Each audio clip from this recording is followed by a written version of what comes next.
Hey there, welcome to Contracts and Chaos. My name's Alyssa. And I'm Brenna, and we're here to tell you that you are not alone in the mayhem of this real estate industry. We're keeping it real and sharing our stories, strategies, and successes in today's real estate world. So come join us every Tuesday while we talk contracts and chaos.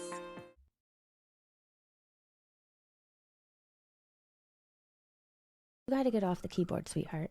You're like, I don't know Mabel's guest starring this morning.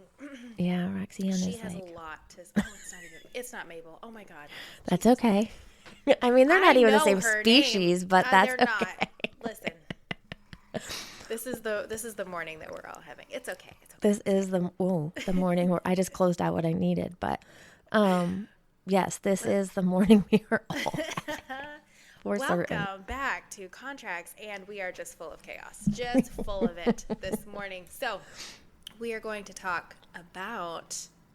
Yes, the realtor trap that nobody talks about. Yes, and I feel like I felt like before I wrote this episode out, I was like, that's what I was feeling like I was caught in. But then I look at my pipeline, I'm like, we're not in that. we're good. It just... because nothing is closing, it feels like this right now. But I think the realtor trap we're talking about today is like, busy doesn't always mean productive.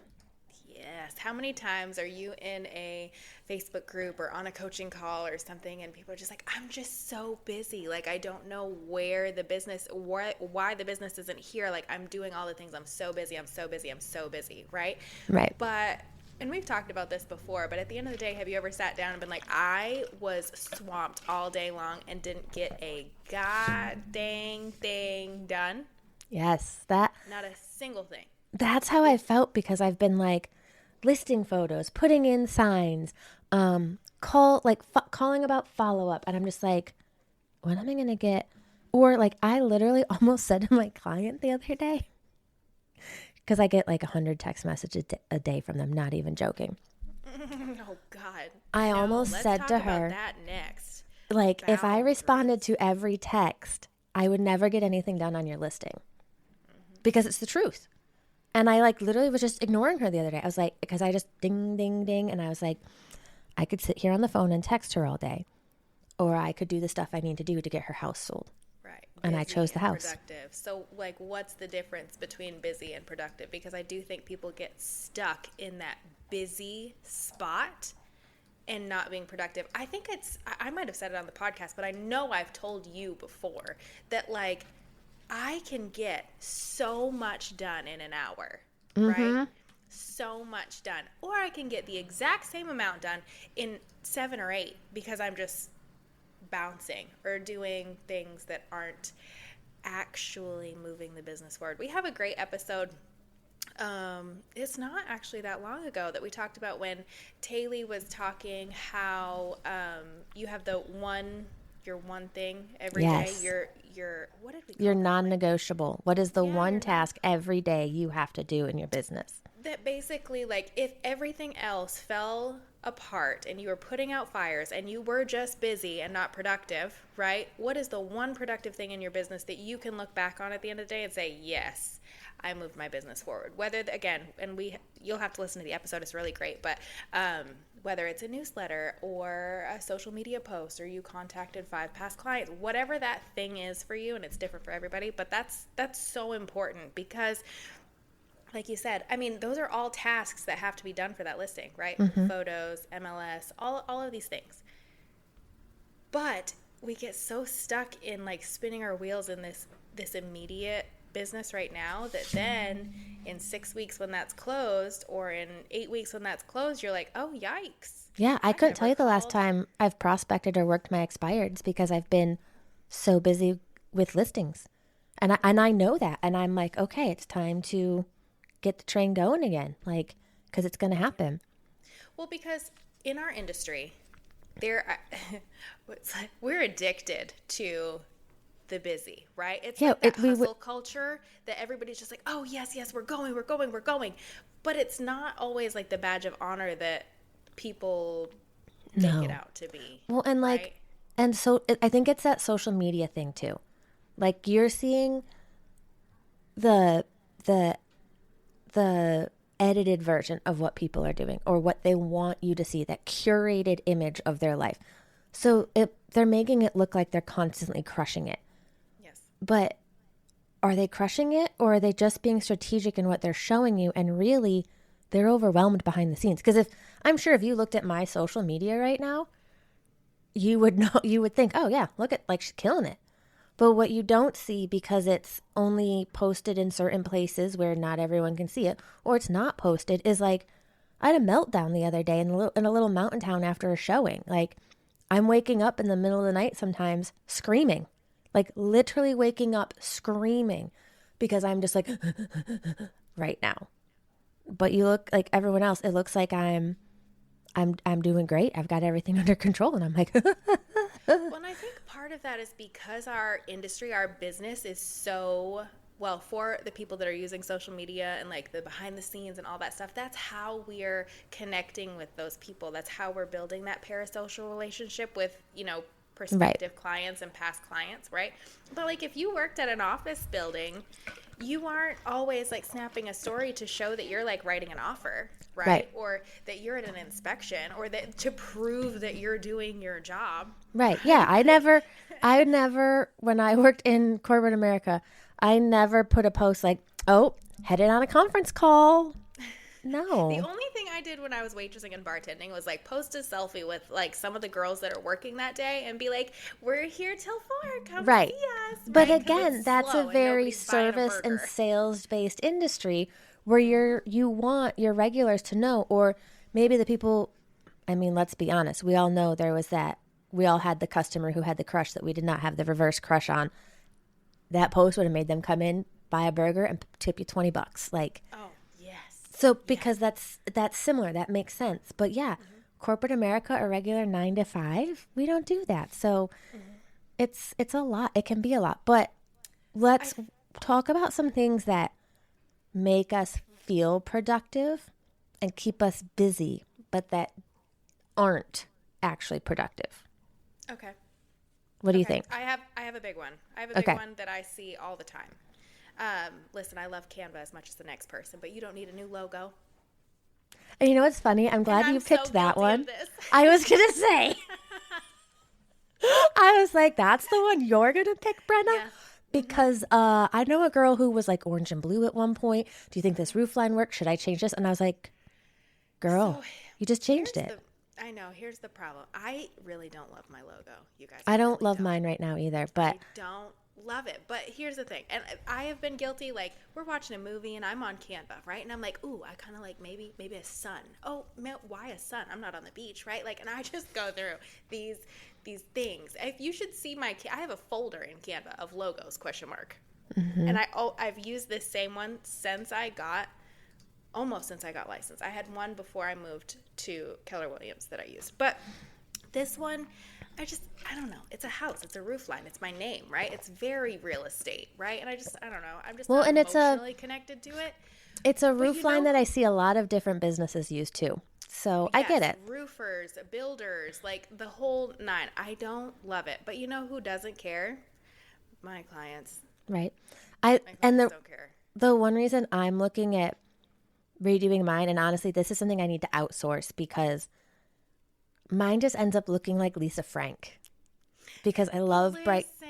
Yes, but I love. And I love it, but I'm like, and I love Lisa Frank, but I need it to be an elevated Lisa Frank. Is the point I'm at, where I'm like, okay, this has worked, this has gotten me here, but I'm ready to like look a little nicer, look a little less Lisa Frank, and I've been playing with the Canva.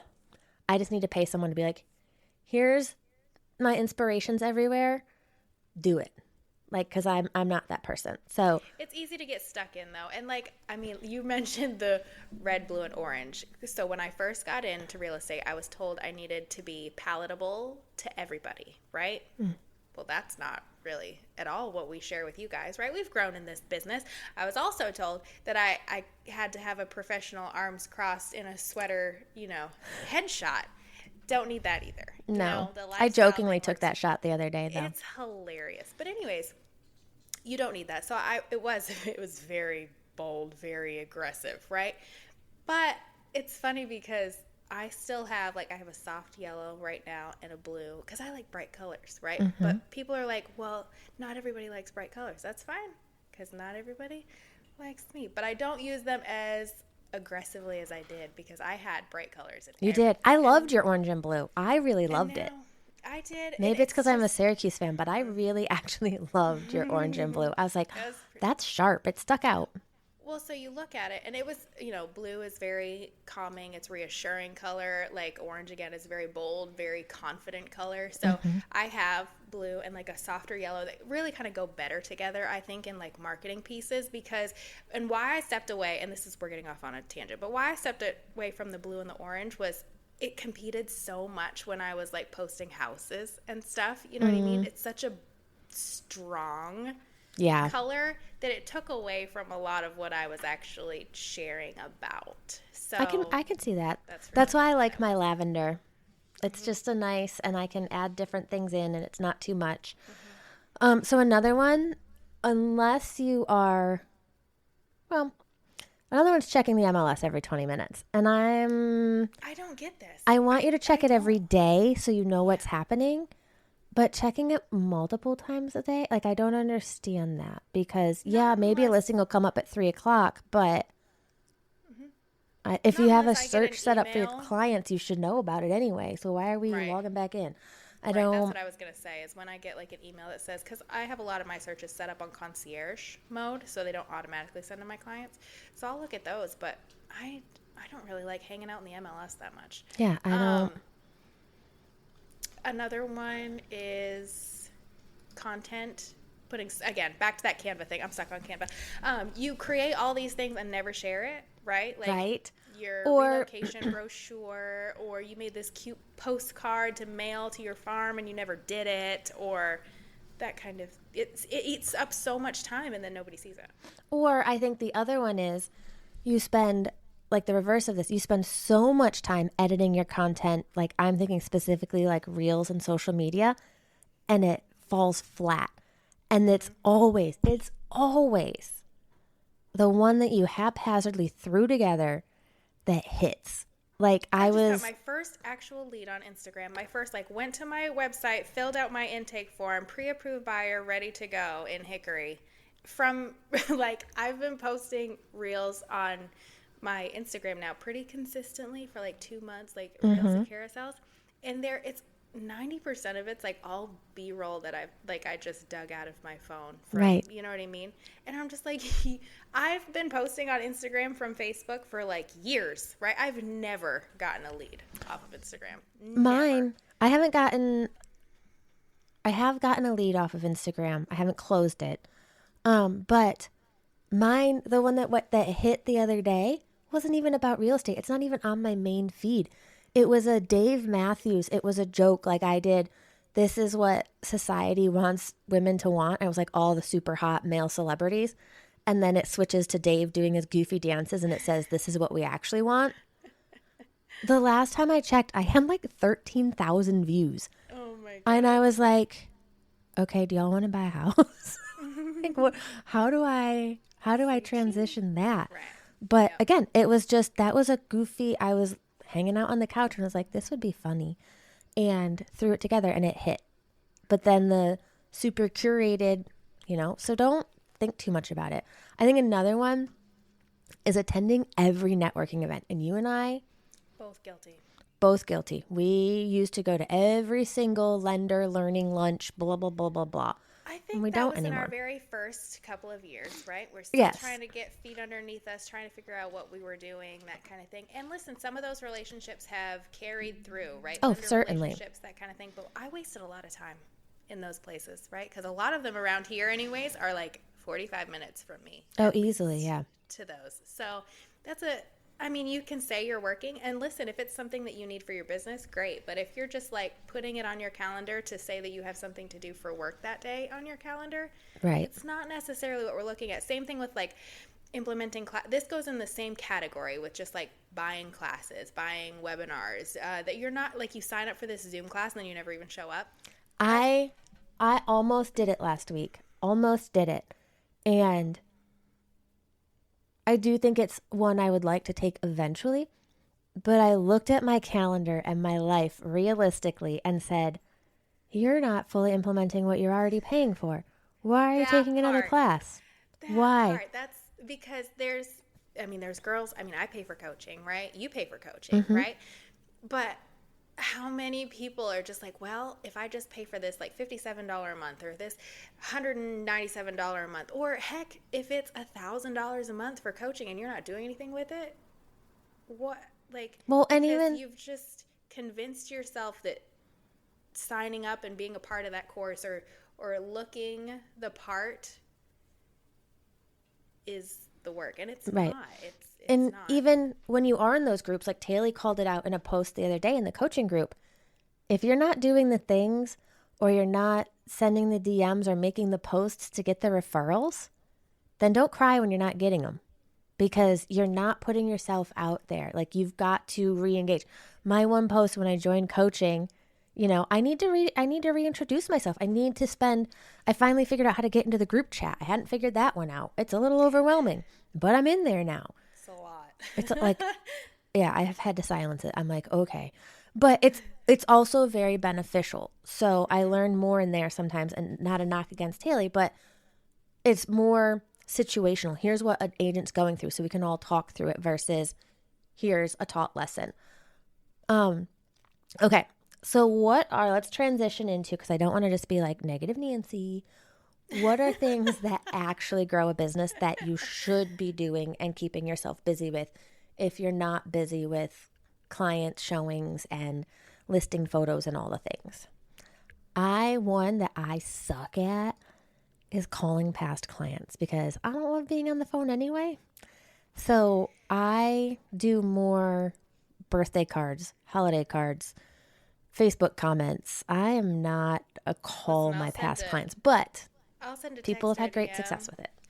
I will text or DM a client, but oh God, and I built my business on cold calling, but I really just hate calling people. Well, and I'm just like, yeah, we're friendly during the thing. Some of us become friends, but we catch up on social media more, or, Yeah. I'll see them out at things. Or the one I texted to a client. I have a client who's really into K-pop, and they live all the way the other side of Charlotte, but my local baseball team was having a K-pop night. And I sent it to her. I was like, hey, just so you know. She's like, oh my God, we're coming. And I was like, okay, cool. That's yeah, But that's and like, that's I'm not perfect. a call and chat kind of, I don't do that with Brenna, guys. She called me the other day and I thought she was She thought dead. I was dying. Like, I literally was like, I couldn't get off the call I was on, and I called her back and I literally answered the phone by saying, are you okay? And I answered and I was like, listen, I know you think I'm dying. I'm sorry. I never call you. I'm sorry. Anyways, the other things that you guys can do is like following up with your leads. You're posting all this stuff on social media, you're sending out these emails, you're getting responses, replies, conversation starters, and what are you doing with it? Right. Nothing. Some of you are paying programs to get you leads that sit in a spreadsheet or your CRM and die, Yep. Yep. which is crazy. Or asking for referrals. Like, I don't love just going up to people and being like, do you know anyone who wants to buy or sell a house? There's classier ways to do this. But like, maybe you're in a Facebook page. There was one last night, Labco Agents. And I commented and I sent the guy the DM. If he doesn't pick me, I'm still going to follow up and say, hey, I know you didn't pick me for this one. One, is there something I could have done differently? Maybe it was just timing. Maybe I wasn't the first person in the door. But I'd love for you to keep me in mind next time. Mm-hmm. Get his email. Keep him in my newsletter. Do the things. Like, that's a very productive thing to do. Even if it's going just into your groups and saying a reminder, hey, my name's Alyssa. I live on the west side of Charlotte. Even I could do that in my Charlotte page for the agents who are out in like Albemarle and Monroe. They don't want to come out this way. Nope. So like, that's something, it seems silly, but that's a great way. That's where I would be calling the agents I know across the country to say, hey, what's your market like? Have that conversation so then they remember, oh yeah, that's my referral agent for Charlotte. Yep. Yeah, it's great. You want to be that go-to resource. The other thing, I mean, you and I don't really love open houses, but it's a great thing to do when you're not busy, when you're broke. go back to the basics. Right now, open houses are more popular than they've been in a long time. And this is a sidebar. I think it's because of the buyer agency agreement that's being required for buyers to tour properties with an agent, right? They can go to any open houses without a buyer agency agreement. So And I I think it's that people are out experimenting a little bit more before committing to a real estate agent. So that's a great I would agree to that. opportunity for you to get in and meet unrepresented buyers who are not ready to make a commitment, but they're going to meet you. They're going to see your systems and your processes and how great you are, and they're going to want to work with you. Yep. The one I just got one that had this is probably a story for you were so excited, and then you're just like, the mood changed. Well, because it's just so annoying, right? They pushed the button on one of these sites and got an agent that immediately showed them like 4 or 5 houses over the course of 2 weeks, right? Like not one day. Like they went and saw these houses and then says, hey, I probably should have done this before we saw any houses, but I need you to sign this agreement. Right? Oh, no. And they're like, well, we didn't really even think that we liked him. And we had a lot of questions, and we hadn't really gone over they didn't even have a pre-approval at that point, right? There's so many things. They're like, what is due diligence? And what does this mean? And how long should we, can we move in 2 weeks? And they had so many questions about the process and buying a home in general. They were so underprepared for what they were looking at. So I sent them my buyer agency presentation information. It's got all these little videos in it. And he was like, holy Will you send that to me? Because I need a template.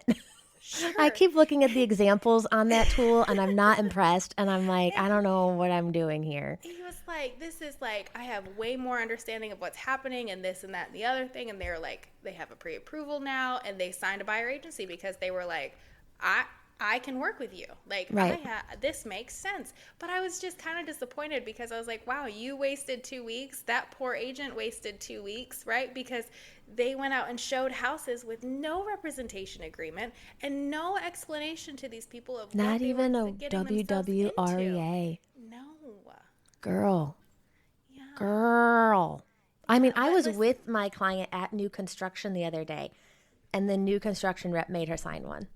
And was just like, and I was like, no, I get it. And I said, Jillian, it's the same thing. I explained it to her, this is, Yeah.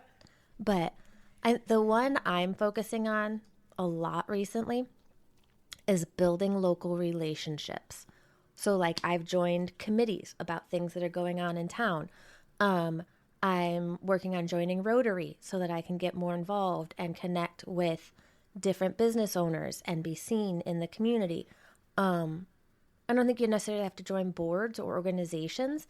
Maybe it's you're showing up at your kid's school once a month with a 12-pack of Diet Coke because or, Brenna's on the PTO, but there's other ways that you could do it too. Maybe it's you're the team mom.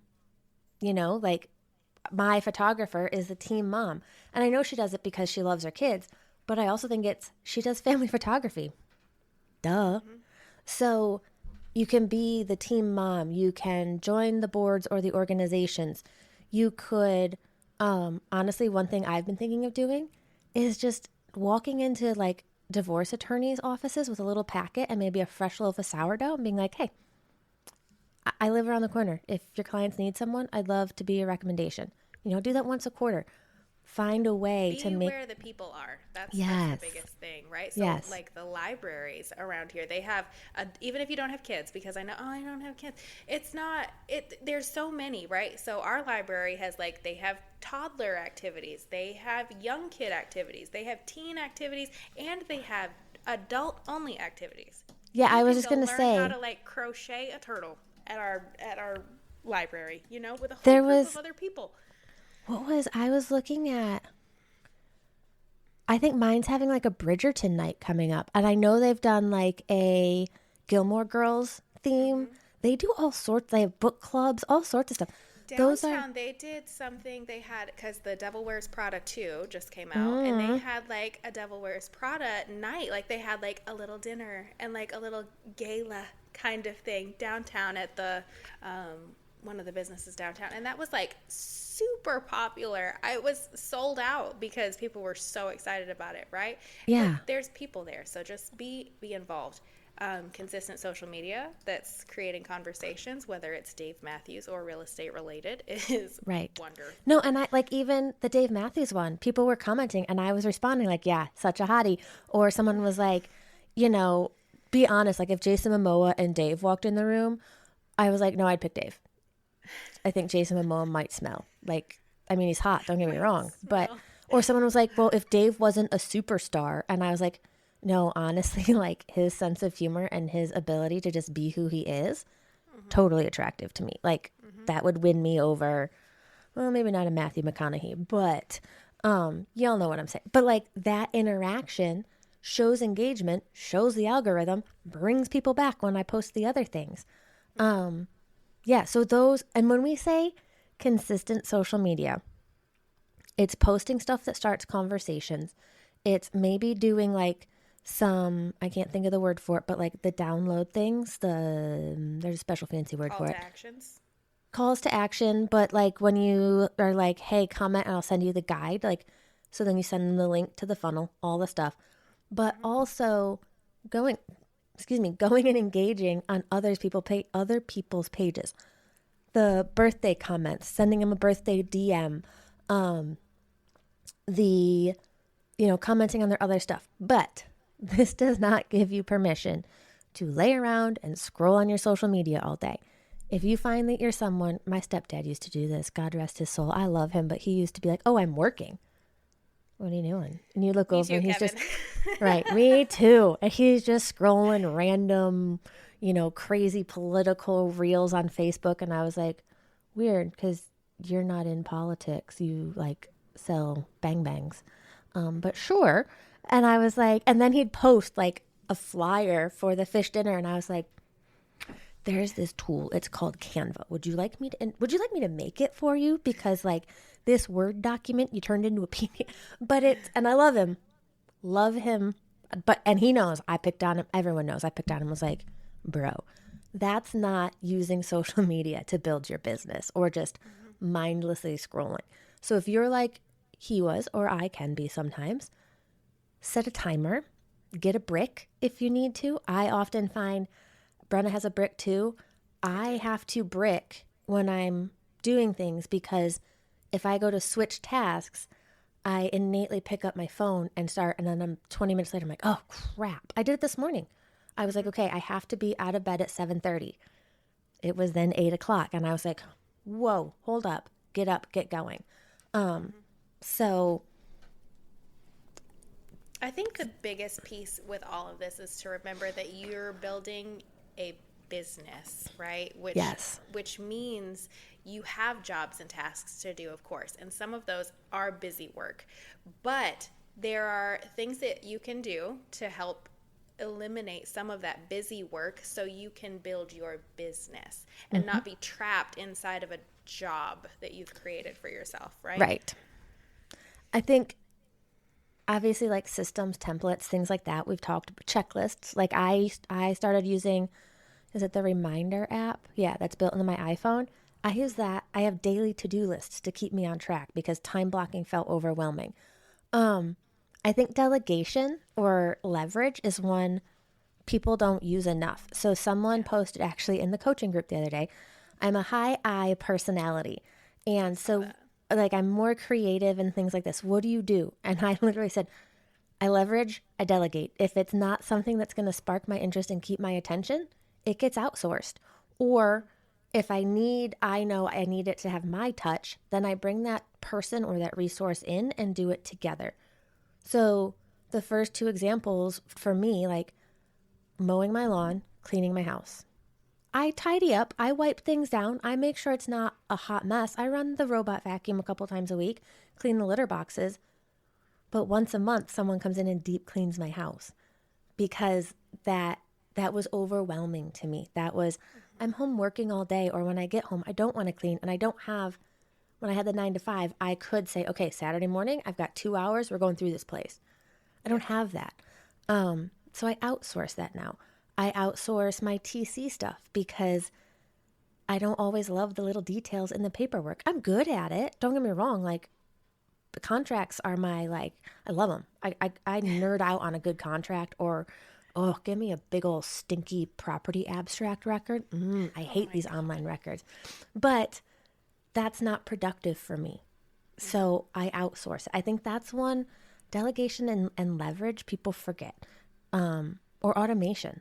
If there's something you can automate, do it.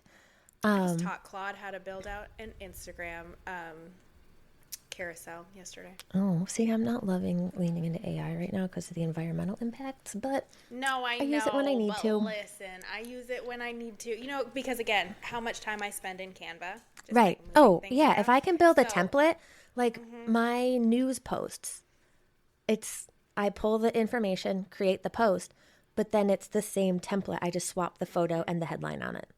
So, yep. yeah, to me, that's an automation. So, I think one thing to remind yourself is like, would your business still be standing if you had to walk away from it tomorrow for 2 weeks? Would it still run? That's a yes from me. Mine, I think for the most part it would. I mean, Emily would step in and make sure everything, I mean, because she's had to do it for me before, like, um, and I think there's a fun exercise I think you should try and look at where your closings have come from. And I want you to find the 3 activities that produced actual closings, but then look at in reverse, look at your regular activities, and I want you to find 3 that feel like you're doing something but haven't produced anything. And maybe Surprise it's you. depending on how long you've been doing them, maybe that's enough data to say we don't need to do that activity anymore. Yeah. Because, I mean, sometimes it isn't the lead generation, right? Maybe it's the type of lead generation that you're doing. It just doesn't speak to you. It doesn't speak to them, and it doesn't generate anything. Most of the time, it's not necessarily the market, right? There are plenty of real estate agents that are out here crushing it, and they're saying that this is a hard market. It is. It's a difficult market, but if you're doing the work, there's still plenty of business and plenty of houses being sold and plenty of people moving. It is what it is. Most of the time, the lull in the business is usually because we're avoiding those uncomfortable activities that actually generate business, and we're keeping ourselves busy on the calendar, Right. right? But it's not actually translating the way that we really want it to. And I know you really want it to. You want it to translate into real business. So a little self-audit, I think, to realize where you're maybe wasting time instead of investing time, because those are 2 different things, will be good. And then we've got some great episodes on lead generation. Yeah, And if you're not product sure. ideas, go back, tag a friend, share it, like it, comment. We love that. We love when you guys leave us little messages and ratings. So Yes, we do. But on that note, we will see you guys next week with something bye, else guys. wonderful to listen to. Okay, bye, guys. We just finished another episode of Contracts and Chaos, but believe me, the chaos does not stop here. So check out the show notes for our email address and where to follow us on socials, and we will see you next week.